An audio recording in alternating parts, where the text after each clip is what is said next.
Tapi yang jadi masalah bahwa Marcelino Ferdinand belum mampu sepenuhnya buat nge-manage kepercayaan diri tinggi yang dia miliki. Karena kepercayaan diri tersebut terkadang justru malah jadi bumerang buat diri Marcelino sendiri.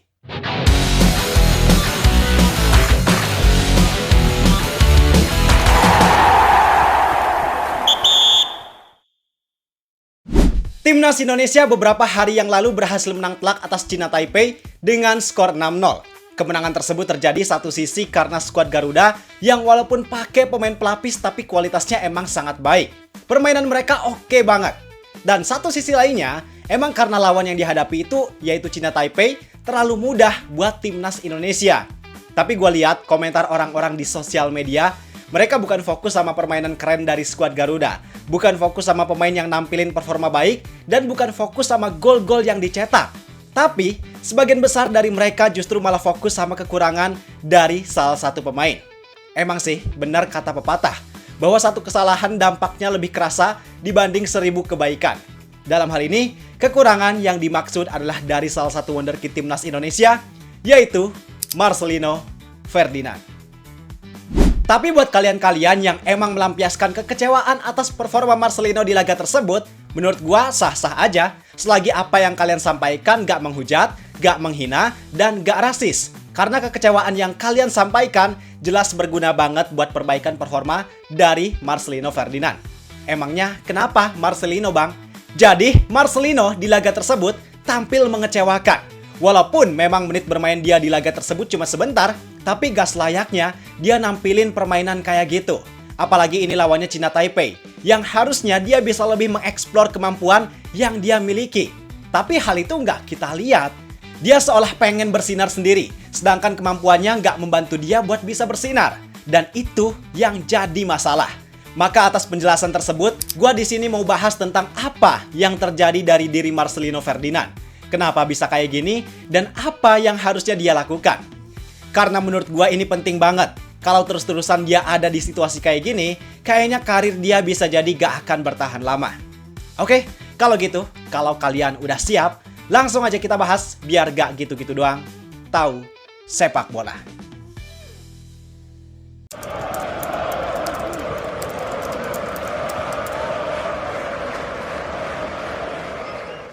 Jadi, di laga Indonesia versus China Taipei, Marcelino main sebagai pemain pengganti di menit ke-65. Artinya sekitar kurang lebih 25 menit dia main di lapangan hijau.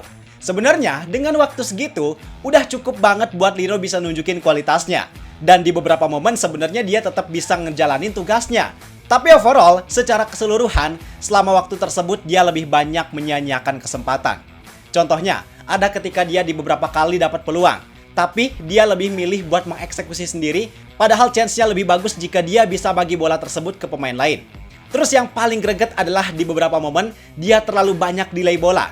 Di saat pemain lain udah ngelakuin pergerakan, udah ngebuka ruang, dan momennya pas banget buat Marcelino kasih passing, tapi dia malah ngelakuin pergerakan individu, sehingga aliran bola yang harusnya bisa lebih cepat buat didistribusiin ke pemain lain, ini malah jadi terhambat.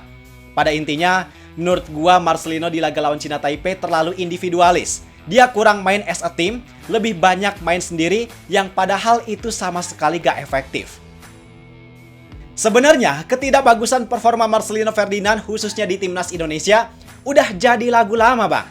Karena ini bukan pertama kalinya dia nampilin performa yang jelek dan dikritik sama banyak netizen. Tapi sebelum-sebelumnya, dia emang udah sering ada di situasi ini. Dan siklusnya terus berulang, sekarang dia main jelek dan dikritik sama banyak netizen. Tapi di momen selanjutnya, dia bangkit dengan main bagus bahkan jadi pahlawan.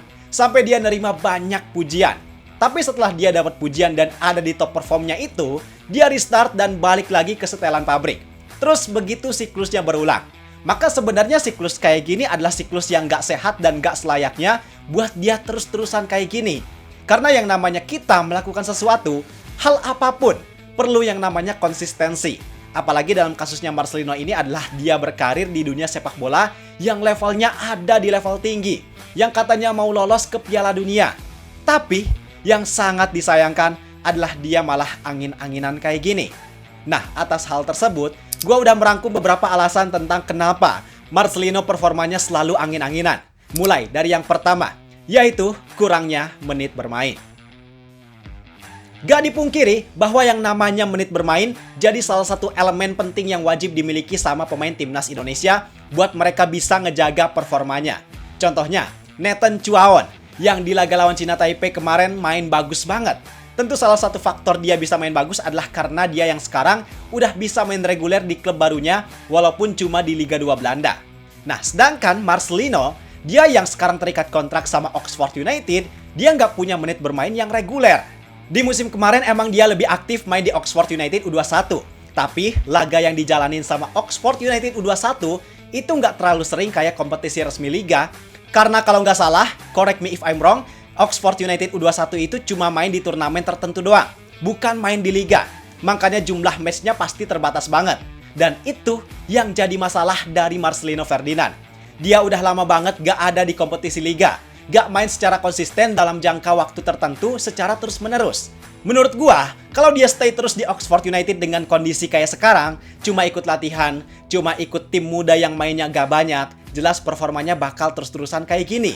Dan daripada dia jadi camat di sana, menurut gua better dia main di Liga Indonesia, tapi bisa terus-terusan main reguler. Apalagi dengan Liga Indonesia yang sekarang udah semakin upgrade. Kenapa? Karena kita bandingin aja Marcelino sama pemain lokal lain yang main reguler di Liga Indonesia, kayak Egy Maulana, Yaakob Sayuri, Beckham Putra. Menurut gua untuk saat ini, dengan konsistensi ketiga pemain tersebut, jelas mereka sebenarnya ada di atas Marcelino. Dan ini yang harus dipikirin sama Marcelino, tentang gimana caranya supaya dia bisa dapat kesempatan buat main secara reguler di level klub. Kemudian yang kedua, overconfidence dan star syndrome. Ini yang jadi penyakit yang nggak pernah hilang dari diri Marcelino. Pada dasarnya, yang namanya confidence atau kepercayaan diri emang penting. Karena itu berguna buat kita bisa lebih percaya sama kemampuan sehingga bisa ngeluarin kemampuan yang dimiliki secara maksimal. Dalam hal ini, sebenarnya kepercayaan diri dari seorang Marcelino Ferdinand udah bagus banget. Bahwa tentang bagaimana dia di usia muda bisa bersaing dengan para pemain senior di timnas Indonesia, tentang dia yang bisa selalu jadi pilihan utama, dan tentang dia yang gak kaku buat berbaur sama para pemain senior yang pengalamannya jauh lebih tinggi. Itu bagus banget. Tapi yang jadi masalah, bahwa Marcelino Ferdinand belum mampu sepenuhnya buat nge-manage kepercayaan diri tinggi yang dia miliki. Karena kepercayaan diri tersebut terkadang justru malah jadi bumerang buat diri Marcelino sendiri.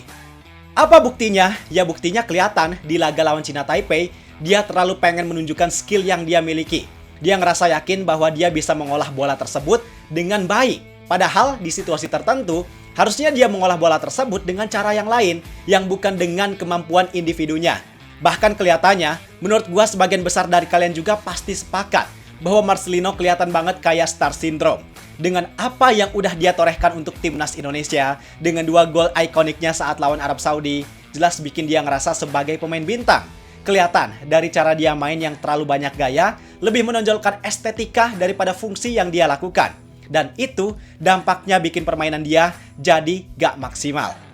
Padahal seandainya kalau dia bisa lebih bijak ketika bermain, lebih bijak dalam hal making decision, dalam menggunakan kepercayaan dirinya, tentu hasilnya pasti bakal jauh lebih baik. Karena gue yakin, sebenarnya Marcelino punya potensi besar. Tapi potensi besar itu terkadang dimatikan oleh rasa overconfidence yang dia miliki sendiri. Selanjutnya yang ketiga adalah kurang belajar dari kesalahan. Berkaitan sama yang gue sampaikan tadi di awal, bahwa siklus dari Marcelino Ferdinand terus berulang. Main bagus, dipuji, overconfidence, main jelek, dihujat, bangkit, main bagus lagi, dan begitu seterusnya. Mungkin sebagian orang ada yang melakukan pembelaan bahwa wajar Marcelino masih muda bla bla bla. Tapi bro, mau dia masih muda, mau dia umurnya udah 50 tahun, but this is professional football. Ketika lu masuk ke dunia sepak bola profesional, maka udah selayaknya buat lu harus bersikap profesional juga. Semua pemain, mau itu yang muda, yang di usia matang, bahkan yang tua sekalipun, ya mereka sama. Dan dalam hal ini, salah satu hal yang bikin Marcelino gak belajar dari kesalahan adalah karena overconfidence yang Marcelino miliki. Karena dia yang terkadang bisa ngebuktiin bahwa dirinya bisa main bagus. Itu bikin dia lupa sama kesalahan yang udah dia lakuin sebelumnya. Yang akhirnya, kesalahan tersebut malah terulang lagi. Harapan gua sih ketika Marcelino di beberapa momen bisa nunjukin performa yang bagus, harusnya dia bisa lebih improve dari performa bagus tersebut. Bukan malah mundur lagi. Dan menurut gua, penting untuk dia nge-manage hal ini. Penting buat dia nerapin prinsip hari ini harus lebih baik daripada hari kemarin.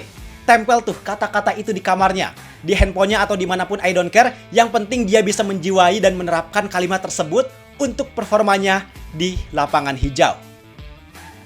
Jadi itu pembahasan tentang Marcelino Ferdinand. Pada dasarnya gue yakin Marcelino punya potensi yang besar. Dia berpotensi buat terus meningkatkan kualitasnya jadi pemain yang lebih hebat.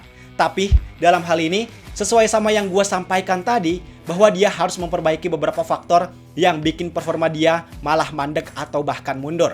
Semoga video ini juga bisa nyampe ke dia, karena pada dasarnya gue ngomong kayak gini bukan karena gue hate ke Marcelino, tapi karena gue pengen dia bisa terus berkembang dan ngasih dampak yang positif, khususnya buat timnas Indonesia.